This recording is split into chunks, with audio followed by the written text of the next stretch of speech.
Bueno, ¿qué tal? Buenos días, buenas tardes, buenas noches. Cualquier momento que estén viendo este video, esta clase, va un saludo. Quedamos pendientes de vernos con un video para abordar el tema de la organización y la estructura del sistema educativo mexicano. Yo creo que es necesario hacer un pequeño paréntesis y explicar por qué razón en el título de la materia nos encontramos con estas dos palabras que en apariencia significan lo mismo. Claro, alguien más estricto, en busca de la semántica de las palabras diría que no es así. Pero bueno, con todas las excepciones nosotros podemos encontrar más similitudes que diferencias, ¿no? Entre la organización y la estructura referido a un sistema institucional. Este, pero la cuestión está en que vale la pena un poquito levantar las palabras y ver su contenido para estar de acuerdo acerca de lo que estamos refiriendo con los conceptos.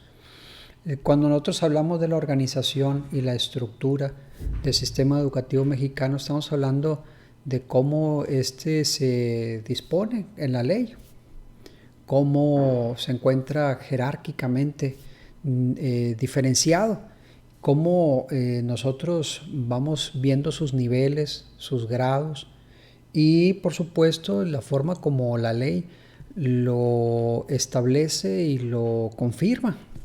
Entonces nosotros tenemos una eh, modalidad en la escuela preescolar, una modalidad primaria, una modalidad secundaria, y nosotros empezamos a ver cómo se ramifican las opciones, ¿no? También es importante entender eso, que hay escuelas técnicas, que hay escuelas más orientadas a la vocación, y por supuesto en la universidad también encontramos determinadas diferenciaciones y clases de espacio educativo de corte superior. Entonces todo eso nosotros vamos a ver cómo está organizado, cómo se estructura y cuáles son sus fundamentos de ley. Ahora, la cuestión está en que la ley en México tiene su cimiento mayor en la Constitución, que no hay que confundir con la ley. La Constitución son principios de actuación de la autoridad y son principios y marcos de actuación de la ciudadanía. Son como especies de acuerdos sociales, históricos, que plantean los marcos generales y le dan un principio de articulación a la ley, a las normas y a la acción institucional. Entonces, nosotros vamos a ver una pieza clave en los artículos de la Constitución referidos a la educación. Otro vamos a ver después la Ley General de Educación y por supuesto vamos a encontrar ahora la ley en la que se habla de los derechos de los niños y las niñas mexicanas. Vamos a encontrar pues un entramado jurídico que le da sustento a la educación y a todo el sistema institucional dedicado a la formación de las nuevas generaciones. Pero también hay que señalar los fundamentos más allá del territorio nacional, más allá de nuestra soberanía, que son los acuerdos internacionales que ha suscrito los presidentes, que ha suscrito en representación del Estado mexicano. Son compromisos de la nación y que pues van sirviendo de divisa, sirviendo de guía para para el establecimiento de políticas públicas, para orientar la inversión y marcar pautas de futuro a nuestra sociedad. Todo esto es sumamente importante porque nos marca un punto de arranque también para ir definiendo las estructuras institucionales y también para establecer el nivel de prioridades de la acción del Estado mexicano, ¿no? Toda esta cuestión nosotros podemos pensar que se viola sistemáticamente, no se cumple, que son propósitos y es letra muerta. Y esto no es así, de ningún modo, ¿no? Si bien es cierto que hace falta cubrir muchos aspectos de la educación, no solamente en términos de instalaciones, en términos de la presencia de la escuela físicamente en las comunidades, faltan maestros, falta que las escuelas que están allí funcionen y que den un servicio de calidad y que en verdad se pongan a la altura de las necesidades de la patria, ¿no? Que en verdad estén formando a los recursos humanos con solvencia, con las capacidades necesarias para afrontar un futuro cada vez más complejo, cada vez más difícil. Sí, efectivamente, los retos y dificultades que tiene la educación en México son enormes, pero no obstante, todos los años, cuando se legisla y se establece la ley de egresos, una buena parte del presupuesto federal va orientado a la federación y eso implica un refrendo de los compromisos que estamos señalando, que están en la Constitución, que están en los acuerdos institucionales, que está en la ley. Entonces, de ningún modo es algo inútil, ¿no? Por supuesto que marca y orienta el rumbo que tiene que tener la acción del Estado mexicano y ha servido también para propiciar un cambio general de perspectiva. Nosotros antes debatíamos y veíamos la necesidad, la urgencia de instalar en la mente de las autoridades la visión de que la educación pues no es un gasto, es una inversión.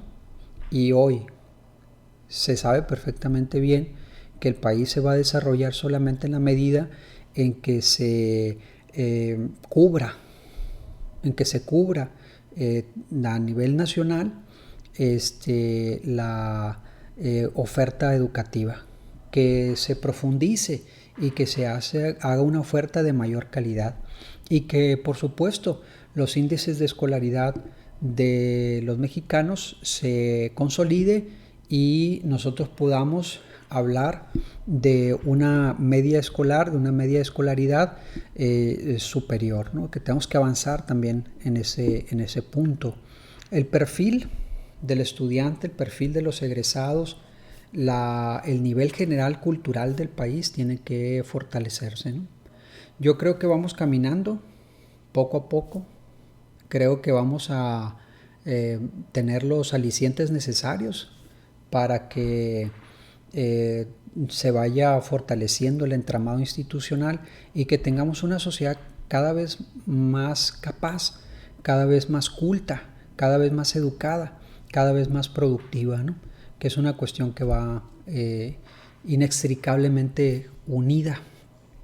Un pueblo culto, un pueblo capaz, es un pueblo industrioso, es un pueblo productivo y por supuesto es un pueblo que tiene las capacidades humanas para desarrollarse y para ofrecer nuevos niveles de capacidad, de creatividad, niveles más complejos de organización y sin duda el siglo XXI va a ser escenario de un crecimiento, un desarrollo enorme del pueblo mexicano.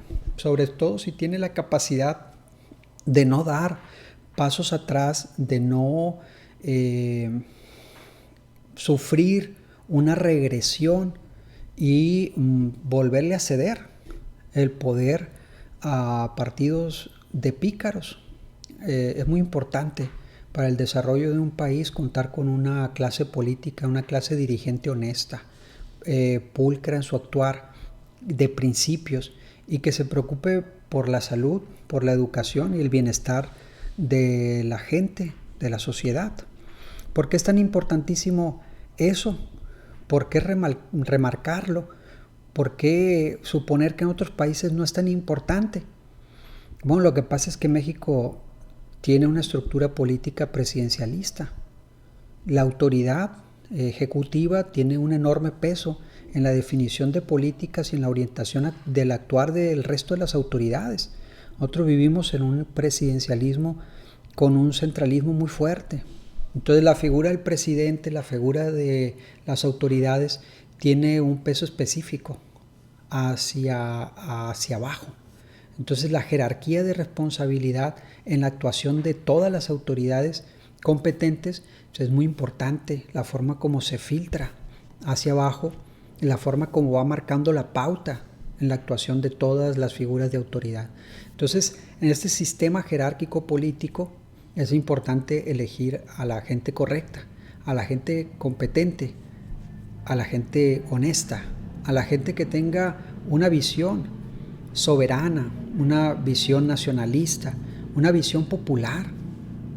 Últimamente creemos que el populismo es una mala palabra, pero de ninguna manera, ¿no? O sea, necesitamos políticos, una clase dirigente que sienta amor por la patria y que entienda perfectamente bien que la soberanía recae en el pueblo, que es necesario crear un clima de bienestar para todos, no para unos cuantos. Si nosotros vamos avanzando y hacemos de esto parte del sentido común, no votar a los pícaros, vamos a avanzar firme hacia un futuro mejor para la nación. Claro que habrá problemas porque la sociedad humana está caracterizada por las contradicciones y las circunstancias problemáticas, siempre será así. La cuestión está en que los problemas no pueden ser las propias autoridades.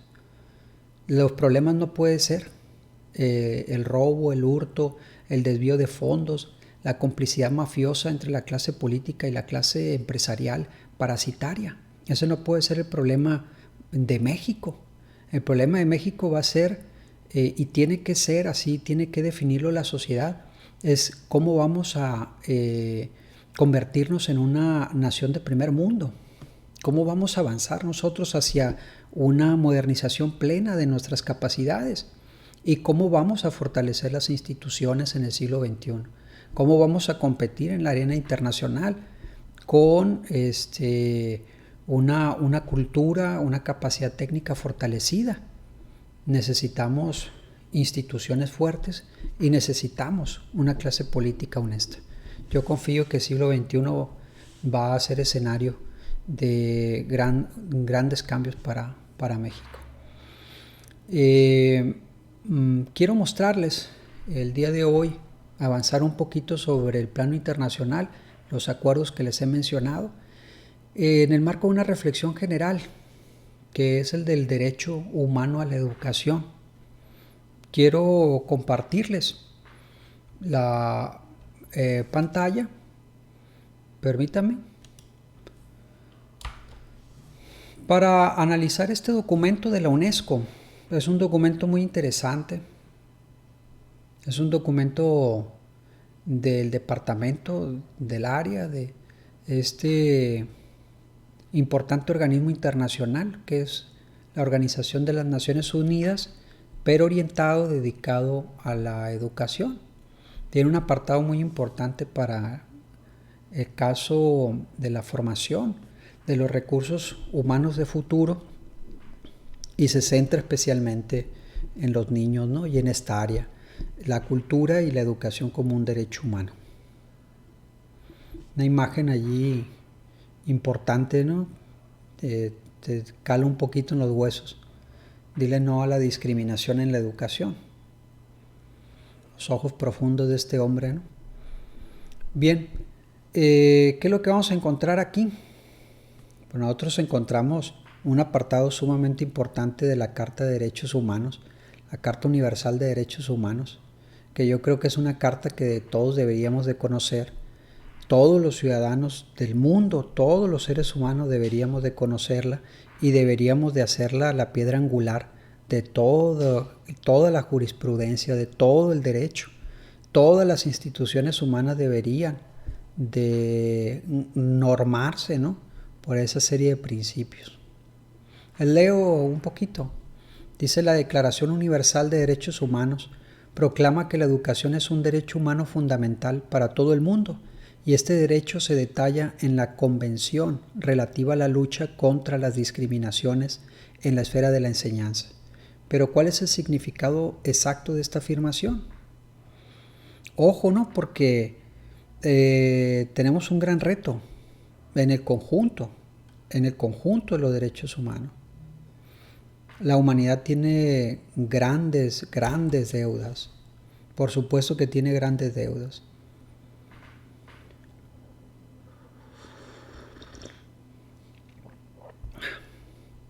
Pero si nosotros revisamos la historia de la humanidad, nos vamos a dar cuenta que el apartado de la discriminación es una cicatriz muy profunda.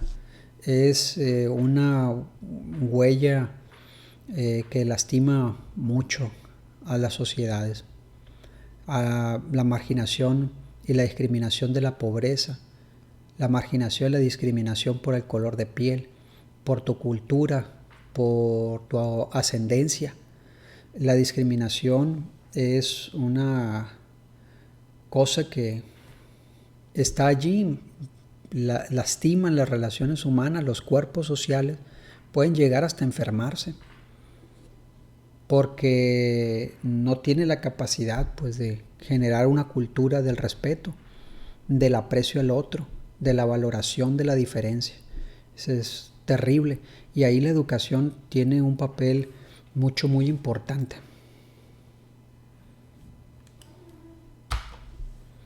¿Por qué es la educación un derecho humano fundamental? El derecho a la educación es un derecho humano indispensable para el ejercicio de otros derechos humanos. Entiéndase, es piedra angular para que nosotros podamos ejercer otros derechos humanos. Porque sin el derecho a la educación, pues no podemos comprender, para empezar, la noción del derecho intrínseco que tiene toda persona humana. La educación de calidad tiene por objeto el desarrollo completo de los seres humanos. ¿Y por qué es esto así? Pues porque sin la formación adecuada nosotros no podemos ser conscientes de nosotros mismos. No podemos ser conscientes de la forma como dependemos de otros. No podemos ser conscientes de la complejidad de la sociedad, de nuestro lugar en la sociedad humana. Entonces la educación de calidad, aquella que promueve el desarrollo mental, el desarrollo cognitivo, la formación del criterio, pues tiene por objeto el desarrollo completo de los seres humanos. O sea, que tenga una conciencia plena de sí y una conciencia plena del mundo que le rodea. La enseñanza es una de las herramientas más poderosas para mejorar la condición social de los niños y adultos marginados, sacarlos de la pobreza e integrarlos en la sociedad. Los datos de la UNESCO muestran que si todos los adultos del mundo completasen la educación secundaria, el número de pobres podría reducirse en más del 50%. Ojo, porque efectivamente, en la medida que nosotros vamos participando de niveles más altos de formación, nosotros encontramos una remuneración mayor. En la medida que nosotros tenemos mayor capacidad intelectual y mayores capacidades técnicas, nosotros podemos participar activa y creativamente en la sociedad, y entonces nos encontramos en mejores niveles de ingresos. La educación de calidad disminuye la brecha de género en beneficio de las niñas y mujeres. Un estudio de las Naciones Unidas muestra que cada año de escolaridad reduce la probabilidad de mortalidad infantil de un 5 a un 10%. Y efectivamente, en caso mexicano se ve reflejado esto claramente. Nosotros tenemos que una de las principales causas de abandono de la escuela es el embarazo infantil. Y entonces nos vamos dando cuenta cuando entramos en el tema del embarazo infantil y la forma como afecta, como incide en el abandono escolar. No, podemos hacer una línea evolutiva, estadística. Nos vamos dando cuenta que las niñas, en la medida que van avanzando al nivel secundario, al nivel preparatorio, al nivel universidad, tienen un mayor control sobre la natalidad. Sus decisiones están fincadas en el desarrollo profesional y entonces se vuelven madres con una decisión de por medio.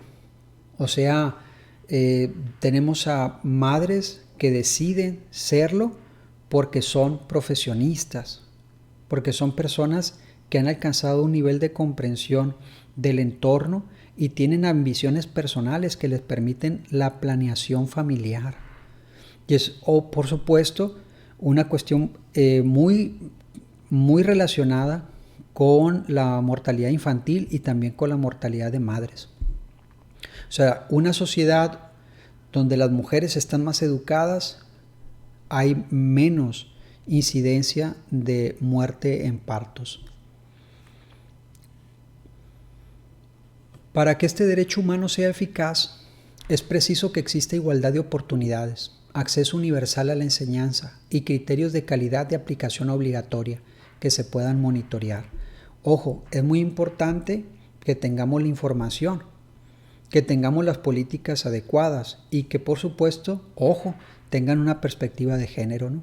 Que entiendan perfectamente bien que al sector de la población que más lastima el abandono escolar es a las niñas, es a las mujeres. Entonces es necesario hacer el diseño institucional, hacer la legislación necesaria y, por supuesto, tener los mecanismos institucionales que obliguen a que ésta se cumpla y siempre orientado para acabar con la brecha que existe entre hombres y mujeres. ¿Qué implica el derecho a la educación? Bueno, pues implica educación primaria gratuita, obligatoria y universal. Que todo país cuente con un sistema que le dé la oportunidad, que tenga la opción de educación sin que signifique un gasto para las familias. Que sea obligatoria. ¿En qué sentido? Que sea obligatoria para el ciudadano, para los padres, pero también para la autoridad. Y que sea universal, o sea que se diseñe de tal manera que llegue a todas las personas allí, a la comunidad donde se encuentren. Enseñanza secundaria, incluso formación técnica y profesional, que sea ampliamente disponible, accesible a todos y de progresiva gratuidad. Ojo, ¿no?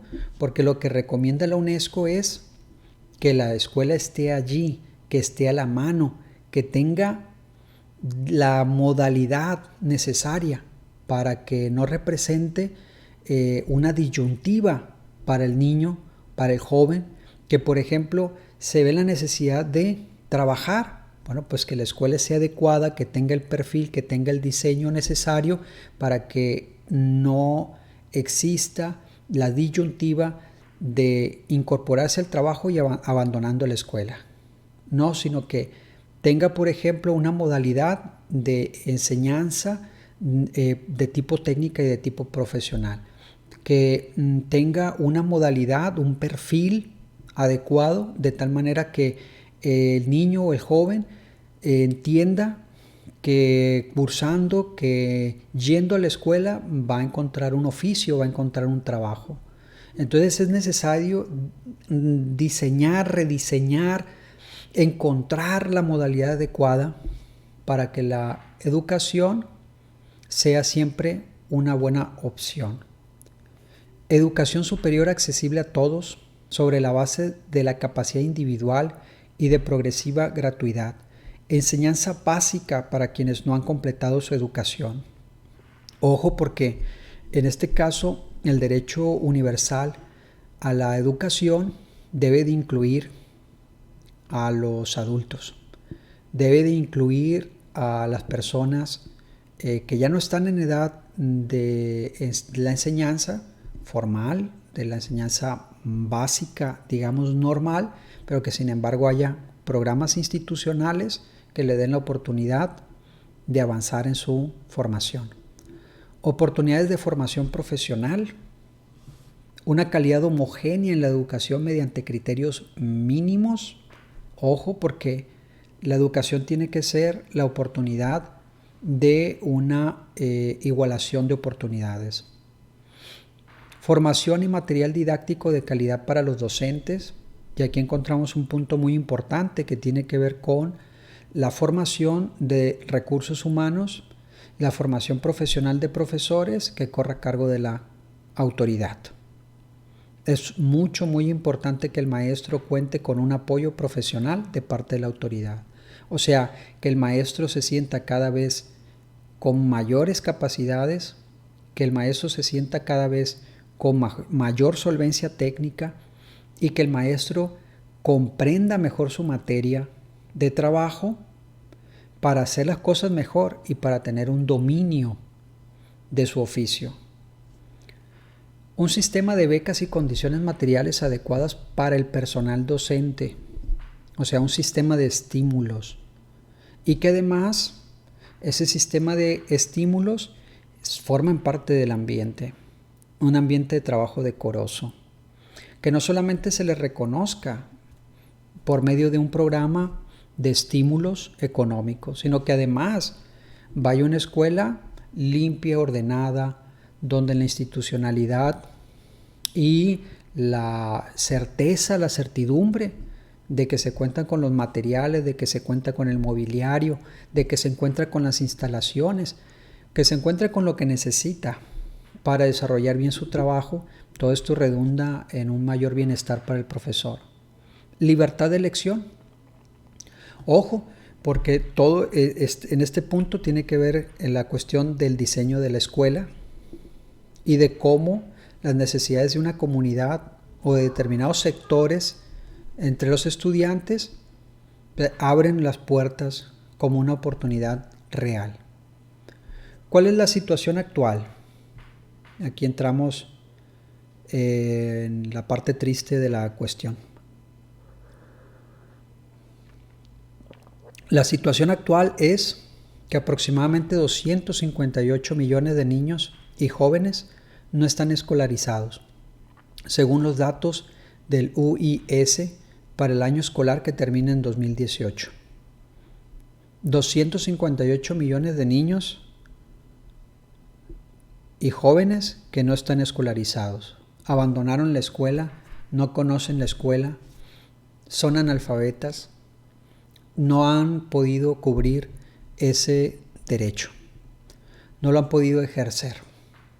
El total incluye 59 millones de niños en edad de asistir a la escuela primaria, 62 millones en edad de escuela secundaria inferior y 138 millones en edad secundaria superior. En la medida que va avanzando en los niveles, si se dan cuenta, va agravándose el problema del abandono escolar.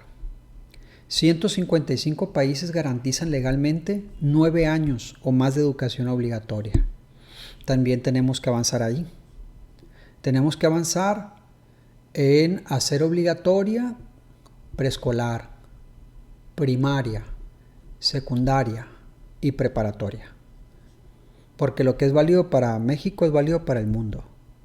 Allí donde la educación recibe a niños y niñas, vamos a tener una sociedad más igualitaria. Allí donde la escuela recibe a los niños y a las niñas, vamos a tener una sociedad más educada, más culta y más productiva. Y vamos a garantizar mejores ingresos. Y ojo con lo que les voy a decir. Ahí donde la escuela recibe a los niños y a las niñas, tenemos una sociedad más sana. Es importantísimo entender que la escuela está directamente relacionada con la salud y con la esperanza de vida de los pueblos. Entonces es importantísimo llevar la educación a los niños. Solo 99 países garantizan legalmente al menos 12 años de educación gratuita. Se tiene que avanzar en ese renglón. El 8,2% de los niños de edad escolar primaria no cursa la enseñanza primaria. Solo 6 de cada 10 jóvenes terminarán la escuela secundaria en 2030. Ojo con el promedio, ¿no? 60% de los jóvenes terminarán la escuela secundaria en 2030. 40% no lo hará. La tasa de alfabetización de los jóvenes 15-24 es del 91.73%, lo que significa que 102 millones de jóvenes carecen de las habilidades básicas de alfabetización. 102 millones de jóvenes carecen de las habilidades básicas de alfabetización. están frente a un texto y están como estar frente mm, frente a signos ilegibles. No son usuarios de la lectura, no son usuarios de la escritura, no pueden comunicar por los signos de la escritura su pensamiento, no pueden interactuar con otras épocas ni con otras culturas a través de la lectura. Y en general, su forma de interactuar y de comprender el mundo es por medio de la lengua hablada. O sea que son partícipes de una cultura oral, no de una cultura escrita. Y eso implica un perfil de comportamiento y un perfil de manera de estar y de ser frente al mundo. La oralidad presenta un mundo con un perfil más estancado, un perfil más perenne.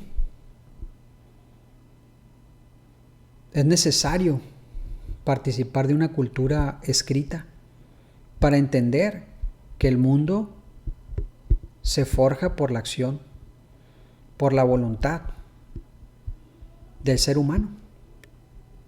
Es importante entender que solamente mediante la participación de la cultura escrita es que nosotros planteamos mundos posibles, ahí donde un analfabeta ve mundos definitivos.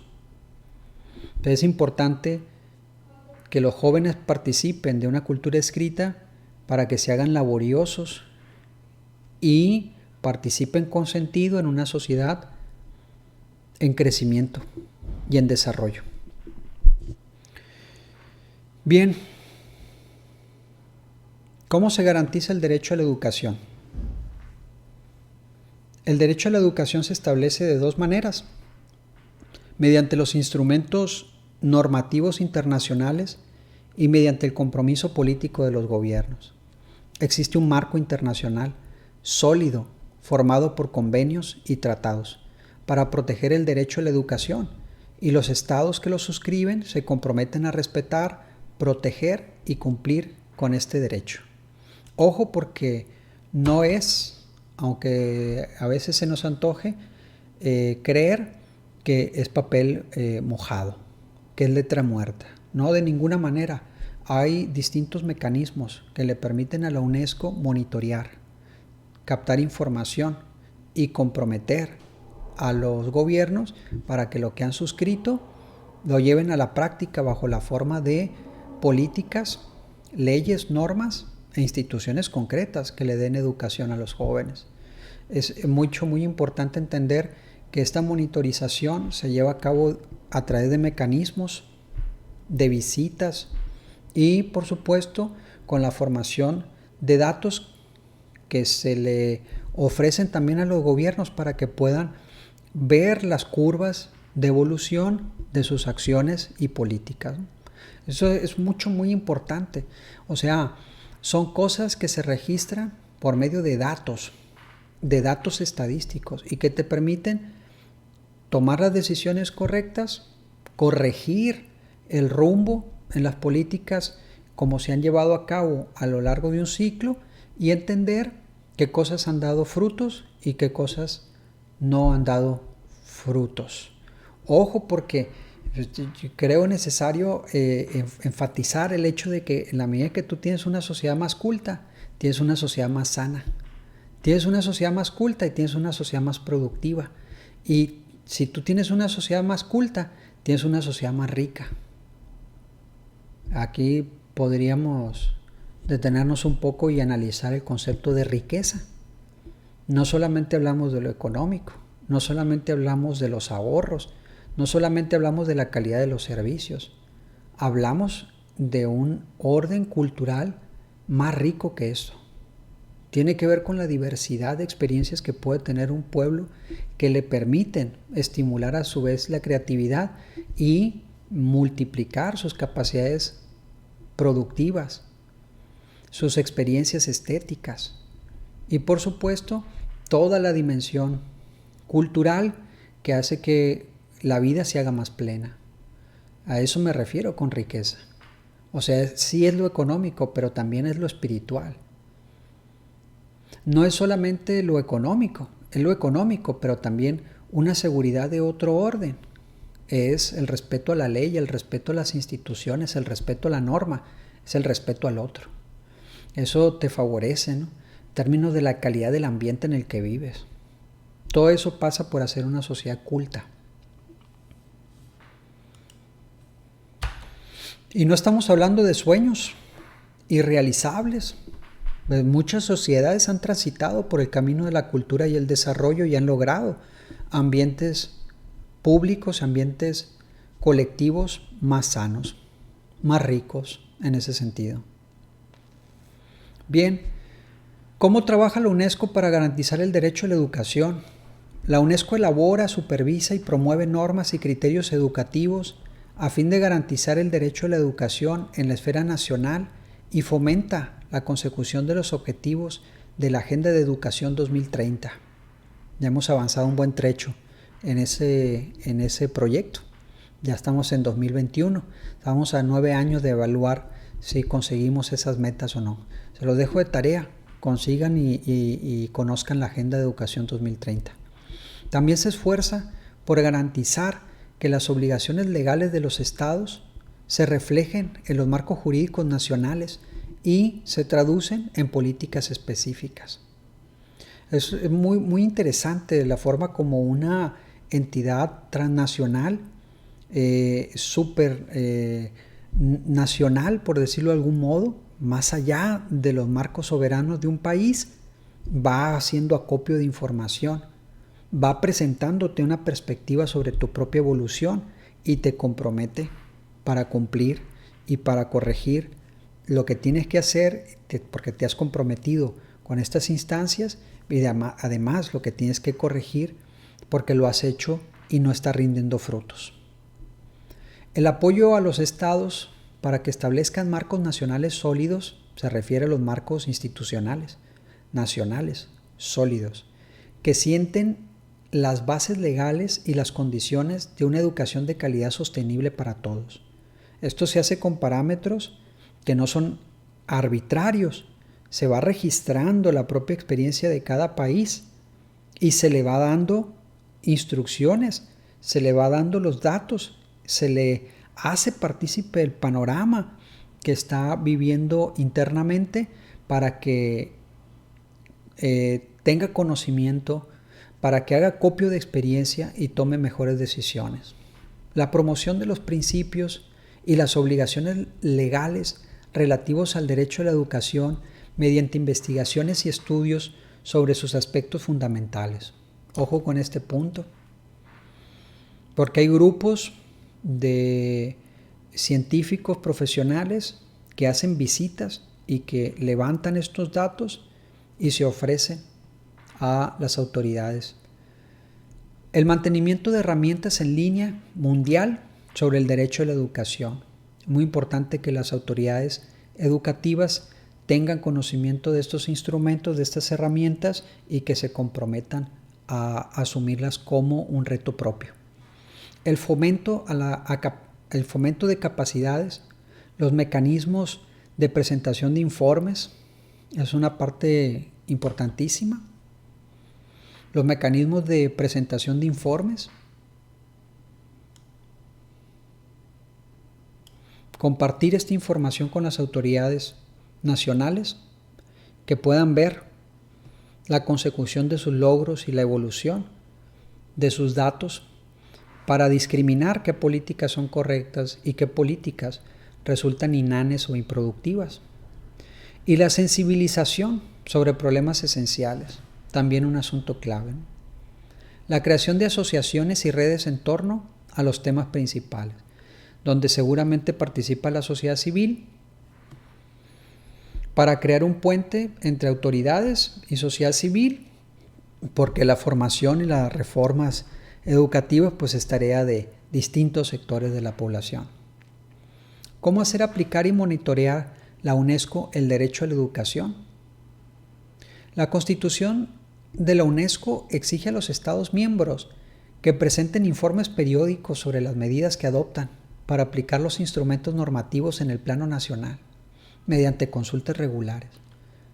Pieza clave, parte del entramado burocrático y de la racionalidad institucional que va a formarse a partir de la firma de estos tratados. Mediante la colaboración con los órganos de derechos humanos de las Naciones Unidas, la UNESCO dirige recomendaciones a los países para que mejoren la situación del derecho a la educación en el plano nacional. Siempre se necesita un punto equidistante, más allá del problema, que le permita adoptar la perspectiva adecuada, la imparcialidad necesaria para ofrecer datos objetivos a la autoridad y entonces que tome las medidas. A través del observatorio en línea, una cosa que también queda de tarea, a través del observatorio en línea, la UNESCO realiza un inventario de la aplicación del derecho a la educación en sus 195 estados. Ojo con esto. A través de su atlas interactivo, que aquí mismo pueden entrar, la UNESCO monitorea la implementación del derecho a la educación de niñas y mujeres en los países, un renglón especial para las mujeres y las niñas. Sobre la base de su labor de seguimiento, la UNESCO aporta asistencia técnica y asesoramiento sobre políticas a los Estados miembros que desean examinar, desarrollar, mejorar y reformar sus marcos jurídicos y políticos. Bien, ¿qué ocurre si los Estados no cumplen sus obligaciones? Los instrumentos internacionales de derechos humanos han creado un marco normativo sólido para el derecho a la educación. No se trata de una declaración de intenciones vacía, porque sus cláusulas son jurídicamente vinculantes, o sea que tienen que derivar en leyes locales que representan una obligación para las autoridades. Todos los países del mundo han ratificado al menos un tratado que abarca determinados aspectos del derecho a la educación. Esto significa que todos los estados deben rendir cuentas a través de dispositivos jurídicos. En la lógica parlamentaria, en la lógica política y partidaria de sus propias naciones, es una obligación y se les demanda. El cumplimiento obligatorio del derecho a la educación. En el plano internacional, los mecanismos de derechos humanos son competentes para recibir denuncias individuales y de esa manera han logrado solucionar incumplimientos en lo relativo al derecho a la educación. O sea que los ciudadanos de cada país tienen la oportunidad de presentar quejas concretas bien documentadas y eso implica una comunicación de parte de la UNESCO con la autoridad local para que se cumpla y se acate con lo escrito, con lo suscrito. La justiciabilidad del derecho a la educación. Donde el derecho a la educación ha sido atacado, los ciudadanos deben ser capaces de disponer de recursos legales ante las cortes penales o los tribunales administrativos. Bien, ¿cuáles son los mayores retos en la tarea de garantizar el derecho a la educación? Pendientes. Veamos en primer lugar, proporcionar educación gratuita y obligatoria para todos. 155 países garantizan legalmente 9 años o más de educación obligatoria. Como les decía hace un momento, necesitamos avanzar ahí. La humanidad necesita tener un nivel de obligatoriedad mayor. Necesitamos que los países gocen de mayor salud, necesitamos que los países gocen de mayor escolaridad, que los países tengan la oportunidad de brindar apoyo, auxilio, trabajo, bienestar a todos sus ciudadanos. Pregunten a los países europeos que no hayan la puerta con la migración para ver si no es necesario generar trabajo y bienestar en los países de origen. Por supuesto que necesitamos alcanzar nuevos niveles de bienestar y de igualdad en el mundo entero. Es un asunto de elemental justicia, pero les voy a decir una cosa más. Es un asunto incluso de seguridad nacional. Eliminar las desigualdades y disparidades en la educación. Ojo, mientras que solo el 4% de los jóvenes más pobres completan la escuela secundaria superior en los países de bajos ingresos, el 36% de los más ricos lo hace. Fíjense las grandes dificultades, las grandes desigualdades que vive una persona pobre en un país de bajos ingresos y las dificultades que tiene una persona de escasos recursos en los países ricos. Entonces hay desigualdad entre grupos de ingresos, entre clases sociales, pero también la losa se hace más pesada si estás en un país pobre en esa condición que en un país rico en esa condición. En los países de ingresos medianos bajos, la brecha es aún mayor, mientras que solo el 14% de los jóvenes más pobres completan la escuela secundaria superior, el 72% de los más ricos lo hace. Migración y desplazamiento, un poco de lo que les hablaba.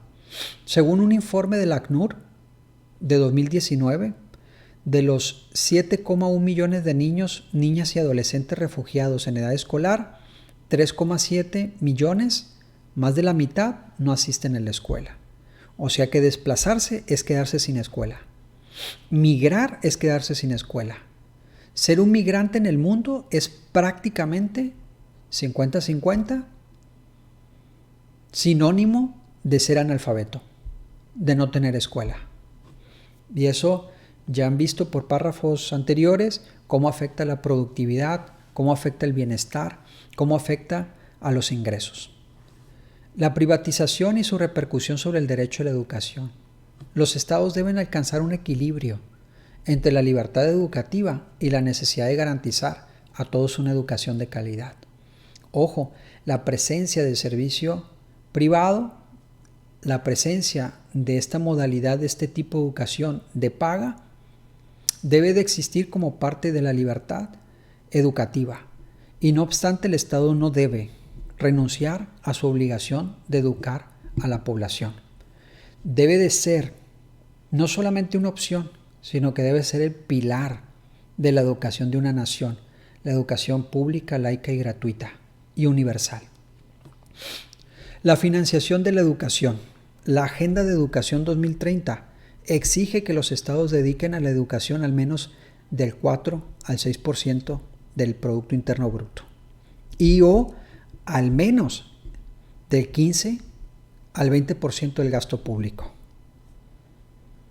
Una quinta parte del gasto público debería de ir encauzada a la educación o del 4 al 6% del PIB nacional. Las exigencias de calidad y la valoración de la profesión docente.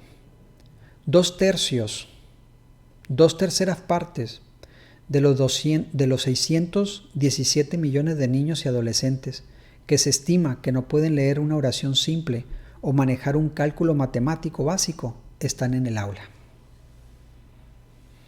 O sea, que si el panorama ya presenta verdaderos retos, que si ya hay suficientes problemas, como los mencionados en párrafos arriba, cuando nosotros tenemos la escuela presente, cuando los alumnos no abandonan el aula, cuando nosotros vemos el cumplimiento del derecho a la educación, todavía hay que ver el estado de la educación. 2/3, 2/3 partes de los 617 millones de niños y adolescentes que se estima que no pueden leer una oración simple o manejar un cálculo matemático básico, de hecho están en la escuela. Hay 617 millones de niños y adolescentes que se estima que no pueden leer. 2/3 partes de esos niños están en las aulas y aún así no pueden tener esta competencia. Entonces la escuela, cuando no abandona a los niños, cuando de verdad un Estado cumple con su obligación de ofrecer, de cumplir este derecho a los niños, todavía se tiene que resolver el gran pendiente de la calidad.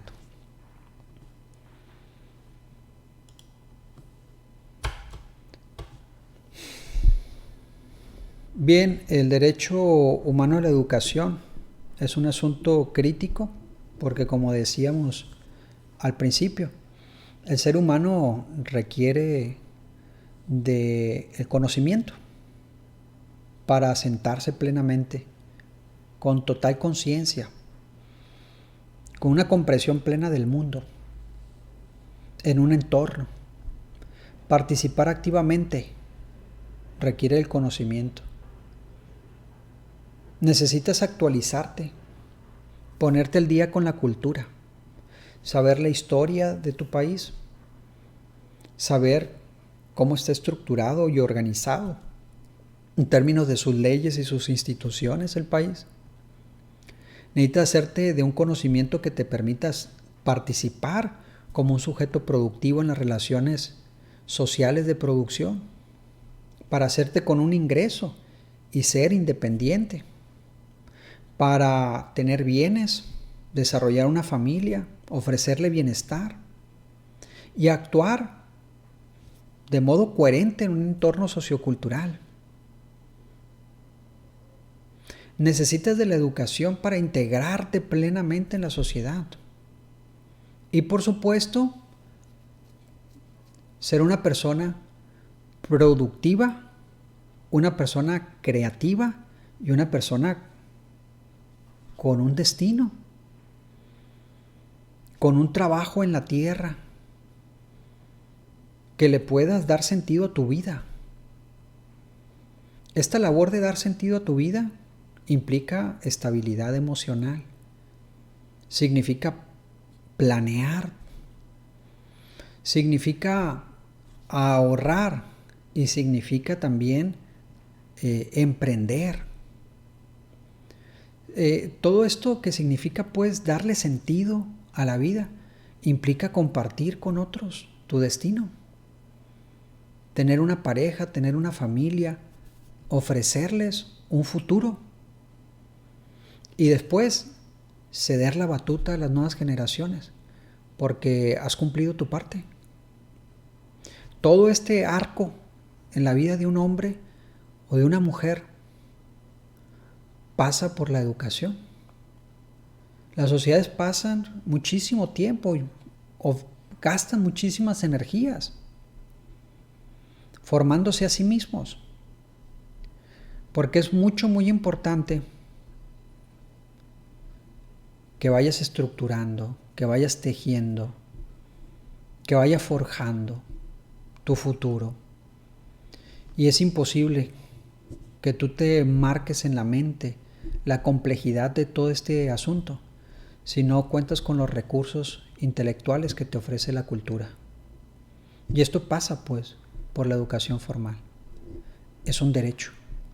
En ese sentido, hablar del derecho a la educación es hablar del derecho de todos los aspectos que acabo de mencionar.